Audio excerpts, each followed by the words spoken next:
WCBI Sunrise Saturday starts now. Good morning, friends. I'm Allie Martin. And I'm Sadie Morris. Good to have you here, Miss Sadie. It is time for Sunrise Saturday today, November the 9th. There are only, I really felt like a big drummer on now. Hold up. There you go. 46 more days until Christmas. Wow, it's really getting close. It is. I mean, I can't believe it. And I got a haircut just to celebrate. Oh, yay. So I finally got a haircut. Well, while it's getting closer, we're going to tell you about some other lesser known holidays you can celebrate today if 46 days is too far away. You ready to hear about them? I'm excited. Okay, good. November 9th is Go to an Art Museum Day. Do you like That's sweet. museums and stuff? I do like a museum, yeah. We don't have that many around here, but if we did, you know. Right. We have, of course, a Gumtree Museum of Art in Tupelo. But yeah, it's interesting to go to. It's also World Adoption Day. That's always great. And November the 9th, National Chaos Never Dies Day.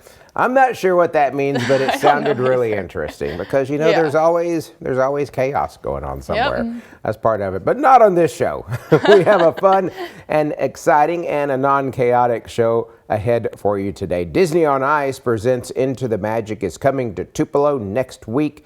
We have a preview with one of the ensemble skaters, also a local political science professor, breaks down the election and looks at the impact it could have on the Magnolia State. All that and so much more, but first up, meteorologist Sadie Morris has a first look at your weekend weather outlook. Coming over here from Tupelo, it was nice, a little bit cloudy, but boy, when it hit Aberdeen, it started raining hard. Absolutely. We definitely have seen some rain push through the area already this morning, and we do expect it to continue here over the next few hours and really the entire weekend as well. So you can see that now on the radar. It's starting to make its way to us, keeping just some spotty showers though for your morning. But notice where we do have more of a cold front actually associated with that, that's going to be pushing through over this weekend. And it's really going to bring in that rain, which is why you can already see on our Bill Russell Ford live cam here in Columbus.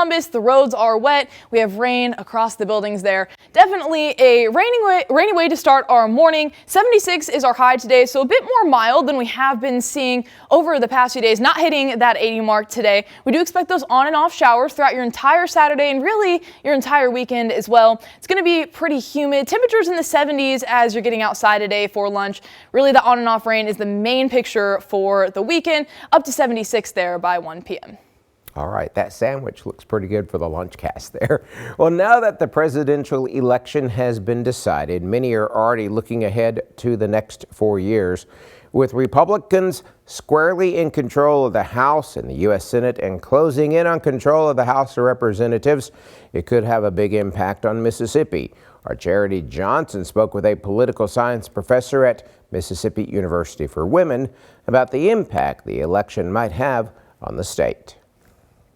Donald Trump won the presidential election with 295 electoral votes against his opponent, Vice President Kamala Harris, with 226 votes. A candidate needs 270 electoral votes to win. In this election, Mississippi Senator Roger Wicker was also reelected. I think that's exciting to a lot of people, that it's not just a validation of conservative principles with Donald Trump's resounding victory, but it's also something very concrete in terms of having a senator poised to really assist the state economically and in terms of our importance to our national security. Dr. Brian Anderson, a political science professor at MUW, believes the results of the election will put the Magnolia State at an advantage economically. I mean, President Trump wants to expand our military preparedness. I don't have the exact numbers, but he certainly wants much more spending on military than we've seen in the Biden administration. And that will allow Senator Wicker to make sure that Mississippi has a good chunk of that. The Republican Party now has control of the Senate. Both Mississippi senators are Republicans, and Wicker's seniority will put him in a power position. He will assume the chairmanship, and it will mean a great deal of attention is paid on Mississippi's defense contracting industry, especially the shipbuilding and related industries down on the coast. Also will kind of lift in prestige and importance the military bases and facilities we have within the state. Trump won all 6 of Mississippi's electoral votes. Anderson says Mississippi is known for being a Republican state, and in this election, it reflected the mood of the nation. Mississippi doesn't stand out. We're just right there. The voting population is right there with the rest of America. Telling your story in Columbus, Charity Johnson, WCBI News. And Mississippi's voter turnout was higher in this year's election than in 2020. 2 state senators from Northeast Mississippi are showing that unity is possible and necessary after Tuesday's presidential election. District 6 Senator Chad McMahon and District 7 Senator Hob Bryan hosted a meeting for people on all sides of the political aisle. The meeting was held at the Tupelo Country Club and focused on issues facing the region such as infrastructure, the economy, crime, and health care. Senator McMahon and Bryan say that although they represent different political parties, it's vital to work together for the best interest of the people of Northeast Mississippi. I represent North Lee County and Senator Bryan represents South Lee County. He and I are not in the same political party, but we're committed to working together for the betterment of the people that live in our districts. We chose to have put together a unity coffee event several weeks ago, pre-election, and just wanted to get a lot of folks together after the election to visit. And talk about economic development, talk about the strengths and the assets that are in this area and how we can continue to work together for the betterment of the people. The things that people do on the state level are things that affect people's lives. And since you've asked this question, among the most popular governors in the nation are Republican governors of states that are overwhelmingly Democratic, and Democratic governors of states that are overwhelmingly Republican. And you see these things happen, and it's because what governors really do and what we do in the legislature is tend to stuff that is really a broad base of support for. After that unity coffee, many of the guests attended the weekly meeting of the Tupelo Kiwanis Club. Well, it was a night of prayer and praise in Columbus on Thursday. The Christian Community and Prayer Organization held its Glow Night at the Columbus YMCA. More than 100 people turned out to join in for music and listen to inspirational speakers working to bring the community close together in a spirit of unity. It was also a time for area youth to shine. Much of the message was brought by area students who are reaching out to their peers. We want to see more people our age being a part of events like this because it'll allow us to feel comfortable to maybe step in that role one day. So our biggest thing for this event was to have more of a young adult to teenage staff to show the importance of your voice.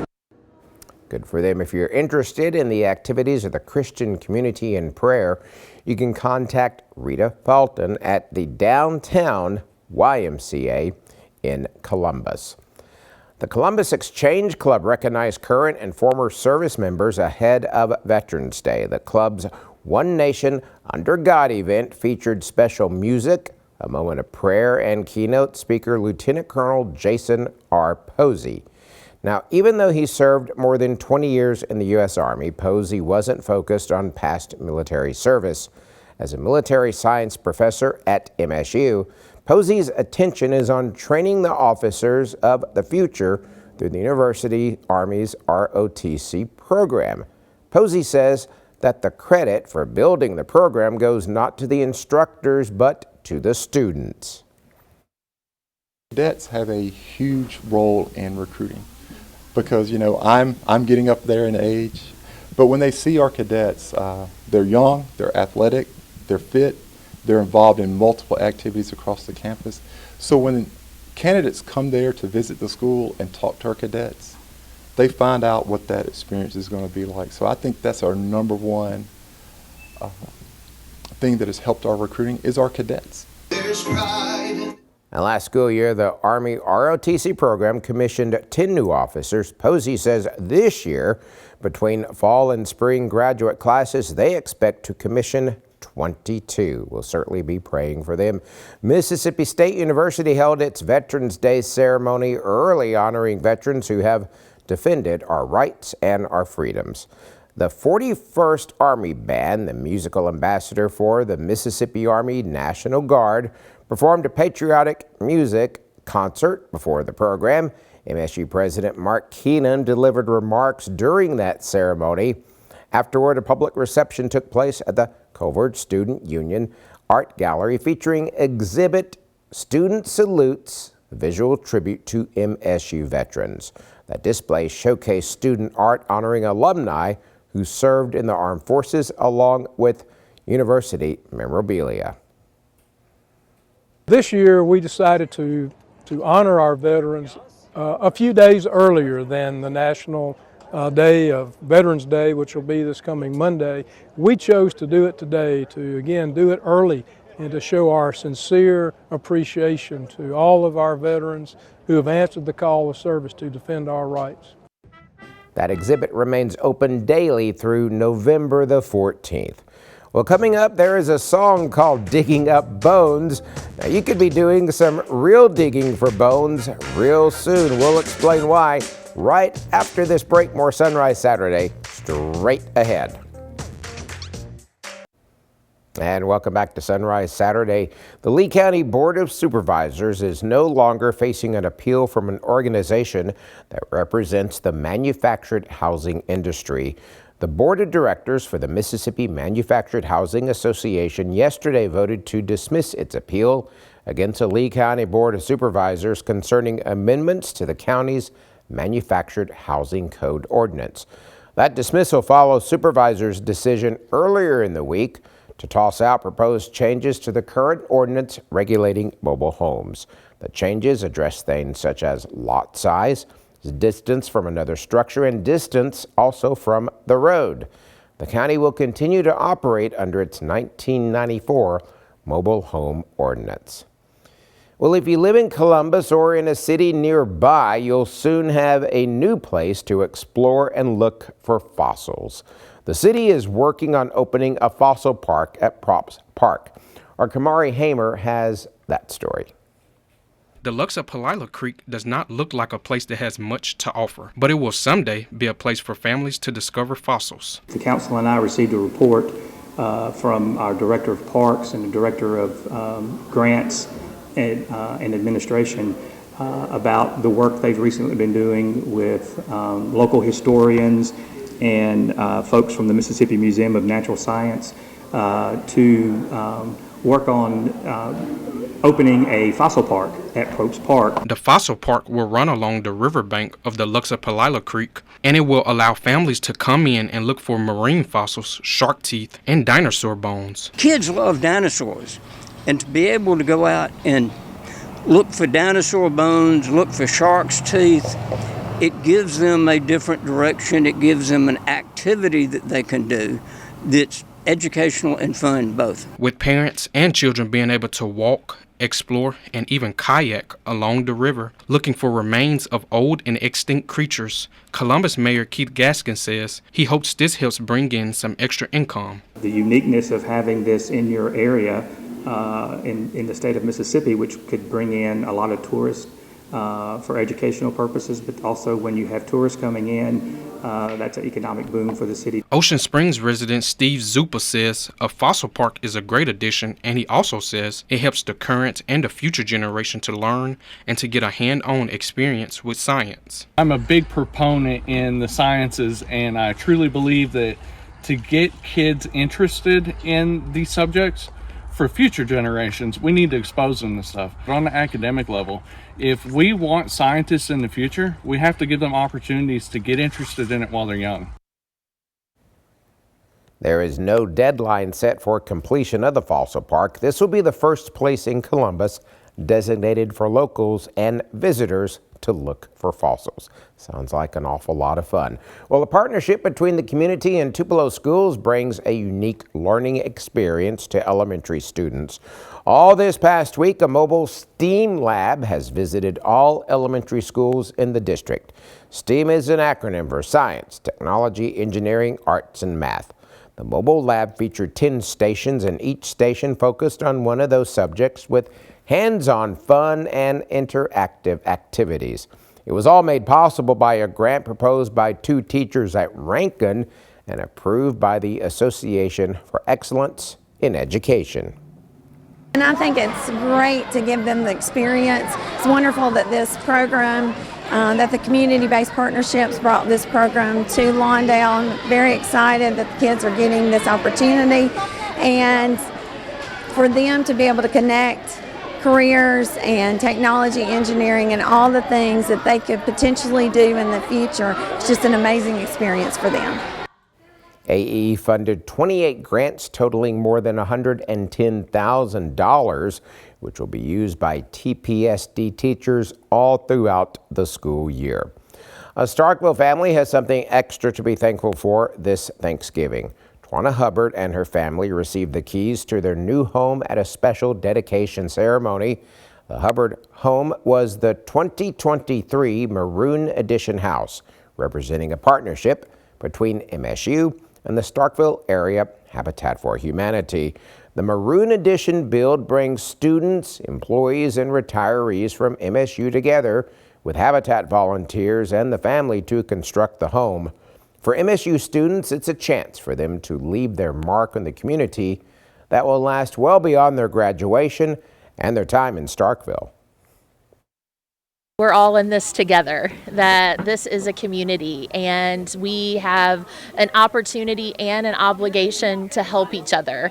And for our students, I hope that they see this as an opportunity to extend themselves beyond themselves, to have a way to really meaningfully pour into someone else's life. MSU and Habitat began work on this year's Maroon build back in August. Community food banks are preparing to help families in need for the holidays. Many will be gathering this holiday season to share a meal or two. And local charities like Loaves and Fishes will be providing free meals or giving out donations. Lowndes County Community Benefit Committee is also collecting turkeys for those in need. We protect and serve, and this is one way that we want to serve our community, by giving and helping them with Thanksgiving dinner. We feed anybody that comes to the kitchen hatch. We don't do a means test. If you need a meal, you get a meal. It's a program that is needed in small towns throughout the nation, especially in the South. And both organizations are accepting donations. Well, we have a weekend full of rain. Some isolated showers will linger for your Monday. It'll be briefly dry for Tuesday, and then rain will return for your Wednesday. Our WCBI First Alert Forecast with Sadie Morris.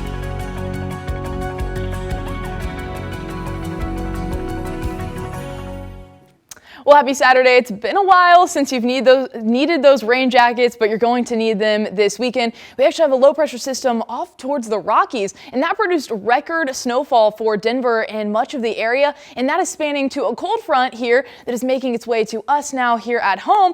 Why we have such rainfall now on the radar, and that is mostly to our west, but that is why we also have some of these pockets of showers starting to pop up here, even in the Columbus area, and these clouds are building in as well this morning. We also have quite a bit of moisture from the Gulf. We have Tropical Storm Rafael out in the Gulf, not anywhere near us at home, but definitely bringing in that moisture for us, causing these rain showers and this heavy cloud cover. Now on Vernon, you can really see the very heavy cloud cover as well as that potential for some rain. So we do have showers on and off for your entire weekend. It's going to be overcast and humid though, and really we're going to have mild temperatures ahead. So we're in the 70s today, but we are sticky, so it's feeling a little bit hotter in that uncomfortable zone here over the weekend. Just as far as humidity goes, it's nice and sticky, lots of moisture in the air and rain as well. We have a bit of a breeze out of the east-southeast, and that's from the Gulf. They're bringing in the moisture and rain that we're seeing. We have a high of 76 today, and we will reach that by 1 p.m. We're in those 70s though for your afternoon. If you're getting out for any lunch, you're going to want to grab that umbrella, the rain jacket, because we have these showers on and off. So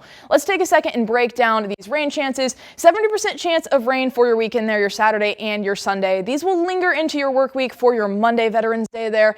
But for your Tuesday, we'll have a brief dry off. But Wednesday, we do bring back a second system, another cold front. And that one's actually going to drop our temperatures more into the lower 70s with a nice end to our week. So let's track this out for a second. We do have some spotty showers this morning. Here this afternoon, heavy cloud cover and some rainfall more towards our west. You can see the front is out even further west, even towards Arkansas, but that starts to build its way into our area over the next 24 hours, which is why we have this continuous build of rainfall by this afternoon. If you're going to any football games, especially in Oxford, definitely some rainfall there for your afternoon. These are just in heavier pockets, so we don't expect it to be steady rainfall for the entire day, but definitely where these pockets are, they will be pretty strong. So just keep that in mind. Heavy rainfall is the picture for your entire Saturday, which is why we see up to almost an inch by Saturday evening of measurable rainfall, and we need that. Temperatures cooling off into the lower 70s by the end of the week. All right, welcome back to Sunrise Saturday. Disney on Ice, Into the Magic coming to Tupelo, Cadence Bank Arena next weekend. Joining us, ensemble skater Caitlin Mahan. Tell us about Disney on Ice, Into the Magic. It's coming to town. That's right. So from November 14th to 17th, Disney on Ice presents Into the Magic will be coming with 6 amazing stories from your classics such as Beauty and the Beast and Cinderella into more modern tales such as Moana, Frozen, Coco, and Tangled. And it's a really beautiful show with great music to sing along to and all sorts of amazing characters to see. That's awesome. And so you're an ensemble skater, so you're in several different of the numbers, I guess, right? Right. Yep. I'm lucky enough that I get to play a part in pretty much every story, which is really fun because each story is so different. I get to be part of the Be Our Guest number in Beauty and the Beast, which is really fun because Belle will be out there surrounded by cherry pies, cupcakes, spoons, waiters, Lumiere, Cogsworth, and it's a really beautiful number. And then I get to be part of the ensemble cast that's in the Snuggly Duckling Tavern scene from Tangled, which is pretty chaotic and really colorful and fun to watch. And then I get to be part of the Moana story as well. I'll get to be one of the skaters out there during everyone's favorite sing-along, Shiny. Oh, that's awesome. This has got to be a lot of fun. I know it's a lot of work, but you get paid to do this. So how did all this come about for you? Just give us a quick look at your background and how you ended up doing this. You've probably been skating for a long time, I would imagine. Right. So I started skating when I was 3 years old. My mom blames my aunt for this because she gave me a pair of skates at Christmas and I've never looked back.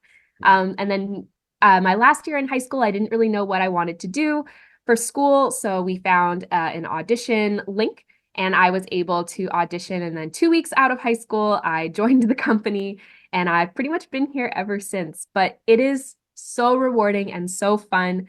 I've gotten to do my schooling alongside my work here, and I've been able to travel and entertain audiences around the world and play so many of my favorite Disney characters. So it's really a dream come true.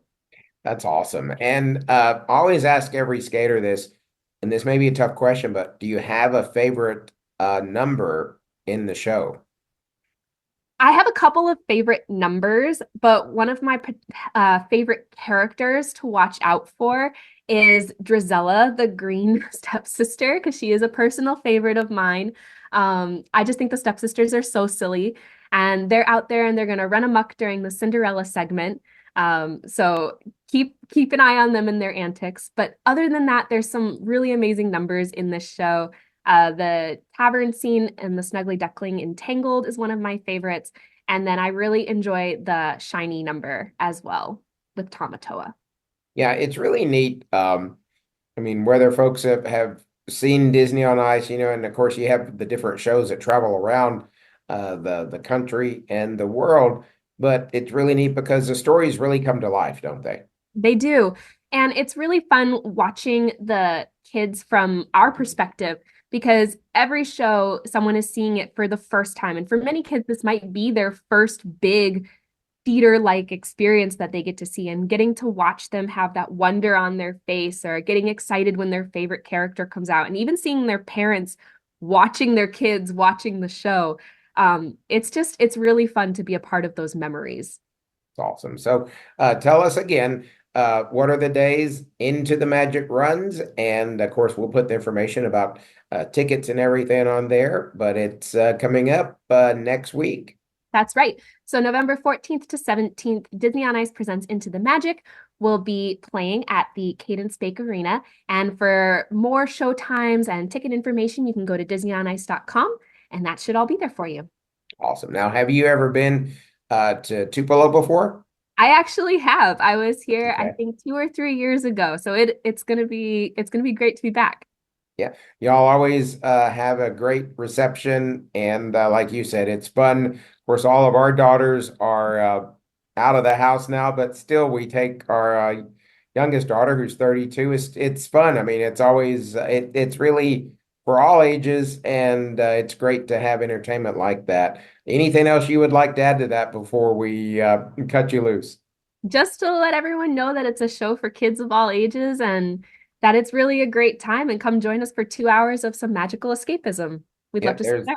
There's that kid in all of us. That's right. Thank you so much, Ms. Caitlin, for visiting with us. And we will encourage, of course, all of our viewers to go out there, Disney on Ice, Into the Magic. We'll be seeing the show, and we want to see you out there at the Cadence Bank Arena next week. All right. Thank you for visiting with us. We'll have more Sunrise Saturday on the other side of the break. Don't go anywhere.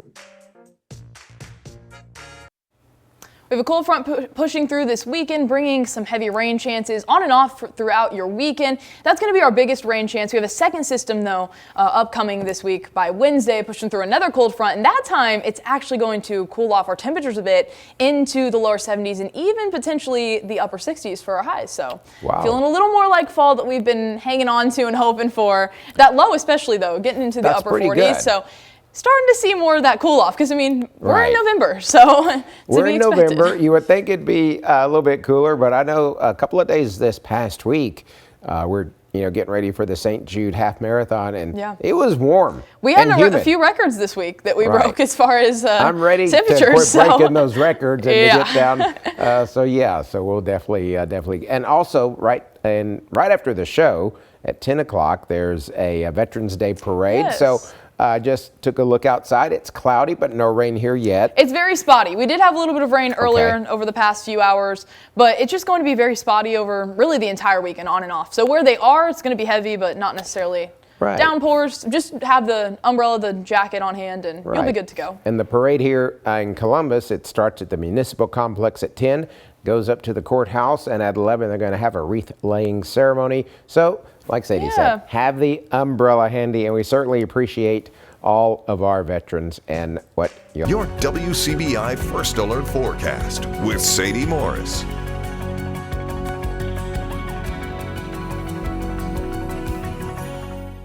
Thanks for sticking with us on your Saturday morning. We do have some rain starting to make its way into the picture for us here at home. A lot of moisture building in from the Gulf. You can see how those clouds are also building in as well. So we have a pretty overcast day ahead.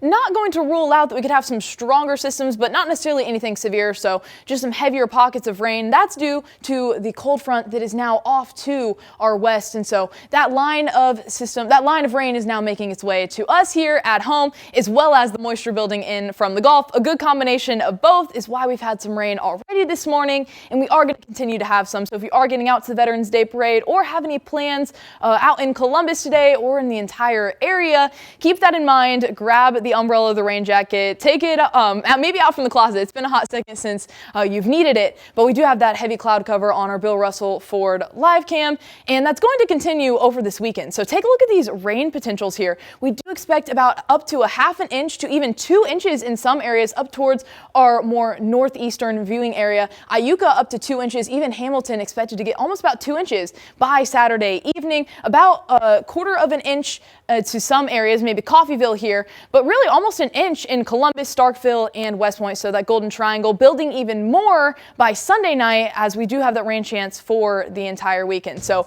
we do see some measurable rainfall, and that's great for our drought. We are needing that rain, so we take that very excitingly here. All right, scammers are getting more clever. We're going to tell you how to avoid some of the latest scams. Sunrise Saturday, right after the break. Well, it is 9:44 on your Saturday morning, and here's a look at what we are going to see for our weekend. We do have on and off showers for your Saturday. The entire weekend just going to be overcast and humid. Can't rule out some stronger showers, but mild temperatures are ahead. We have a second cold front pushing through later this week. It's going to cool off our temperatures just a little bit, more like that fall time feel. So we actually have a low pressure system far out to our west towards the Rockies. Actually, Denver saw some record snowfall from this low pressure system, and that is a part of this whole system that's bringing us some rain as well here at home. We have some rainfall out to our west, even Louisiana, some possibilities of some flooding there. So we can't rule out with the drought we've been in that it could cause some flooding for us, but not expecting that. Just some pockets of showers throughout your weekend. We also have quite a bit of moisture building in from the Gulf, and that is keeping it nice and humid for your weekend. So even if you don't see a ton of rainfall in your exact area, we do expect it to be pretty moist, and lots of rainfall is still expected. So about a 70% chance of rain for your lunchtime. If you're getting outside, be sure to grab the umbrella or the rain jacket. Might be a second since you've used it, so find that in the back of the closet and get that out because you will need it. Bit of a breeze out of the southeast, and we have a high of 76 today. We'll be reaching that by around 1 p.m. maybe if you're getting lunch as you are heading back home. Comfort index wise though, we are pretty uncomfortable. A lot of humidity building in from the Gulf, from Tropical Storm Rafael, no longer a hurricane, now a tropical storm, and it is moving its way away from the states, still bringing us lots of humidity.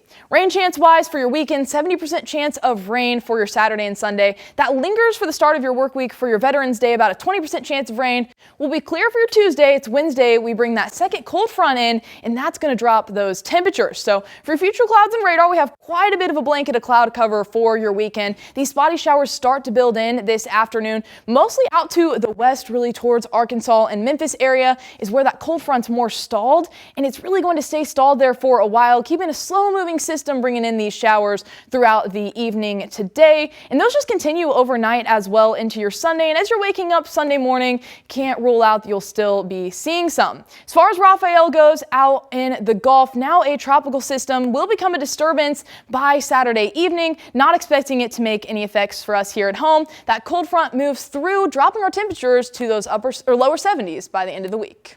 All right, I'm ready for the cold front. Thank you much, Sadie. Well, if you own a cell phone, you've more than likely gotten a call that was a scam risk. I actually got one yesterday. It says scam likely right there, but not all scams are so obvious.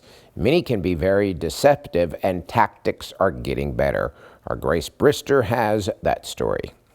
They're more common in today's technological age. Scams. No matter if it's someone cheating you out of your money or stealing your information, area law enforcement agencies are no strangers to these cases. Departments have even seen scams come in the mail, saying it's regarding your mortgage or your bank, even a free piece of jewelry with a QR code that may bring issues to your device like malware or security issues. I think that the QR codes are the latest, next type of scam that we're seeing because of their convenience and how often they're being used. If it's something that you didn't ask for or you're not at a restaurant using it, you have to be very, very cautious. Police Chief Mark Ballard with the Starkville Police Department says the most common scam they deal with is the traditional phone call in which people are advised they have some type of warrant. After dealing with scam after scam, Starkville PD created 4 basic rules to know when it's a scam. First of all, they're going to claim to be from an organization that you're familiar with.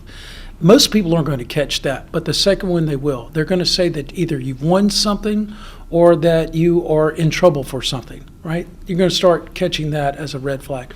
The third thing is they're going to tell you that you need to act immediately, right? That's an easy one to catch because in our day-to-day stresses of general family life, right, you don't have time to, quote, stop and act immediately. And then lastly, they're going to ask you to perform a very specific act in order to receive the prize or not to have additional damage, or they're going to ask you specifically how to pay in a certain way. And what do you do if you fall for the scam? We deal with this all the time. People get easily embarrassed. And then they don't want anyone to know. Well, once you realize you've ran into the possibility of being a victim of a scam, first and foremost, reach out to your financial institutions. They have great systems. They can really delay or stop the damage that's done. You want to stop communicating with the scammers. You want to notify authorities. And if it is on some type of social media platform, reach out to the corporation. Let them know as much information as you can, and they'll take action as well. That's great advice. The holidays, a particularly busy time for scammers. Chief Ballard encourages everyone to be aware, cautious, and suspicious to keep from becoming a victim. All right, don't go anywhere. We have sports straight ahead on Sunrise Saturday. Welcome back to sports. We had a great show of End Zone last night. Let's get back to the highlights and more action for what happened. We'll start off in Hamilton versus Eupora in a playoff game. Winner goes on, loser goes home. Second quarter, no score. Peyton Perkins is going to change that. He punches it in here. 8-0 after the Eagles get a 2-point conversions, but the Lions, Justin Verner, would be quick to respond. He hands off to Trent Jones, and after his top 5 play nominee last week, he takes this one in. He's back in the end zone. The 2-point was no good, so the Eagles would lead 8-6. Ensuing kickoff, Jai Woodford on the return here for the Eagles. Now, folks, this is a crazy play. Move to the left here. He's going to break almost the entire kickoff team's ankles. Going to go all the way to the right. Can he go the distance is the question. He cannot, but he stopped right near the goal line. Easy punch in here for the Eagles. And they would add on to their lead. Looking to respond, Hamilton. Justin Verner in for the touchdown. Swings it to Chris Willis. The 2-point conversion is good. We got dance in the stands, but not so long as Eupora get the road victory, 38-20. Ending Hamilton's season. They sure had a good one. Looking at other scores from last night, Houston beat South Pontotoc 41-0. Greenwood losing to New Albany 25-12. Shannon beating Leake Central pretty handily 48-14. Aberdeen winning a close one against Kosluth 28-23. Amory shutting down Newton County's offense 23-7. We do not have a score yet from LeFlore County Water Valley, but we will for sure update that. Winona over Coahoma County 35-0. Another shutout there. Philadelphia over Hatley 44-3. Nanawoya 28 over Leake County 6. And that's all we have for sports. We'll be right back. Well, looking at our 7-day, we can see we have some rain chances for your weekend. That's going to be the peak rain chance. We do have that second system pushing through a cold front by Wednesday. That's going to bring a bit of a cool off into the 70s, possibly even those upper 60s, putting us right on track with our usual average, which is around 69. So we'll be right on par if we can make it to the 60s, but we'll have to see. So it should be typically around 68, 69 degrees. I think we had a day or so this last week. It was like got up to 85. It was record breaking. It was in the 80s, but it felt even hotter than that. Yeah. Right, the humidity and everything. You say because of Raphael, who's made a turn, but we're going to get some of the humidity from that. Yes, again, 100%. right? So there's a lot of moisture in the Gulf right now, just because of the turning of that. Winds coming up, bringing that moisture with it, and definitely, our winds are out of the southeast right now, and so see how that wraps around, bringing that wind up to us, and pretty humid. And a lot of moisture. Hurricane season is almost over, though, right? The end of this November. month, Correct, right? yes. So do you think it's going to get really cooler? I mean, you never know, though, in Mississippi. It's probably not like Indiana. Well, yeah. Right? I mean, hurricane season is definitely dependent on the warm waters of the Gulf and, like, the warm waters of the oceans. Right. But for us, I mean, we could still have much cooler weather and there can still be warmer oceans. It takes longer for the oceans to change temperatures than land. Right. So, I mean, for us, I do think we're going to see some cooler temperatures. Are they going to be as cool as some of us want? Probably Maybe not. not yet. But, I mean, they're still cooling off. So we can at least be in the lower 70s, if not the upper 60s by the end of next week. But for Monday, Veterans Day, and a lot of Veterans Day parades and programs, if they're outside, should be pretty good to go, Yeah, right? I mean, there's a few spotty showers that are lingering from this first system that is pushing through this weekend, but that's going to be pushed through by Monday, so do expect it to be mostly clear. There's still about a 30% chance, though, of some spotty showers. So grab the umbrella or just the rain jacket, have it on hand. Don't expect to need it for the whole day, though. I mean, these are going to be very spotty, lingering showers. So. Right, awesome. And this has nothing to do with the weather, but folks, if y'all know somebody who needs a really cute puppy, Christmas is coming up. We can hook you up, but we got to approve you first. So just send me a Facebook